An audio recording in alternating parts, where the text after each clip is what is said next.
নমস্কার বন্ধুরা, কেমন আছেন? আশা করি ভালো আছেন। আজ আমি বাটা মশলা ঝামেলা ছাড়াই মোরলা মাছের চচ্চড়ি করে দেখাবো। মোরলা মাছের চচ্চড়ি করতে আমি এখানে নিয়ে নিয়েছি 300 গ্রাম মোরলা মাছ। মোরলা মাছগুলোকে ভালো করে ধুয়ে মাথাগুলো ফেলে দিয়েছি। মাথাগুলো থাকলে না কাটা কাটা মতো হয়ে যায় রান্না করার পর। তারপরে লবণ হলুদ মাখিয়ে রেখে দিয়েছি। নিয়ে নিয়েছি পটল লম্বা করে কেটে, আলু লম্বা করে কেটে নিয়েছি, টমেটো লম্বা লম্বা কেটে নিয়েছি, আর নিয়েছি কাঁচা লঙ্কা। আর এই রান্নাটায় কিন্তু আমি কোনো বাটা মশলা ব্যবহার করব না। প্রথমে কড়াইতে সর্ষে তেল দিয়ে তেলটা গরম করে নিয়েছি। নিয়ে এবার মাছগুলো ভেজে নেব। একবারে সব মাছ দেবো না, দুবারে মাছগুলো ভেজে নেব।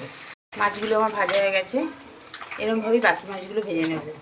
এর মধ্যে আলুগুলো ভেজে নেব। আলুগুলোকে লাল লাল করে ভেজে নেব, যাতে আলুগুলো এখানে 80% নরম হয়ে যায়। আলুগুলো কিন্তু খুব সুন্দর একদম নরম হয়ে গেছে। এবার আলুগুলোকে তুলে নেব। এবার ওই তেলের মধ্যে দিয়ে দিয়েছি কালো জিরে। কালো জিরেটা 1 সেকেন্ড মতো ভেজে নিয়ে দিয়ে দেব পটল। দিয়ে দিয়েছি পটল আর 4-5টা কাঁচা লঙ্কা। এবার এগুলোকে বেশ ভালো করে ভেজে নেব। ভালোভাবে ভাজা হয়ে গেছে। এবার দিয়ে দেবো টমেটো। লম্বা লম্বা করে কেটে রেখেছি টমেটোগুলো, দানা ফেলে দিয়েছি। দিয়ে দিচ্ছি জিরের গুঁড়ো, তবে 1 চামচ, খুব বেশি দেবো না। দিয়েছি হলুদ, আর দিয়ে দেবো লবণ। এবার একটু তেলের মধ্যে এগুলোকে কষিয়ে নেব। ঠিক আছে, এবার দিয়ে দেবো ভেজে রাখা আলু।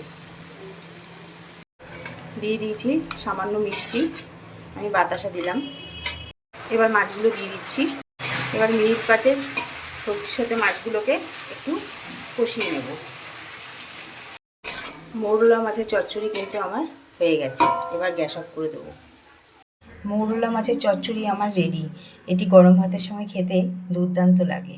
আর আমার এই রেসিপিটি যদি আপনাদের ভালো লেগে থাকে তাহলে একটি লাইক, কমেন্ট, শেয়ার এবং আমার চ্যানেল মনের ইচ্ছেকে সাবস্ক্রাইব করার অনুরোধ রইল।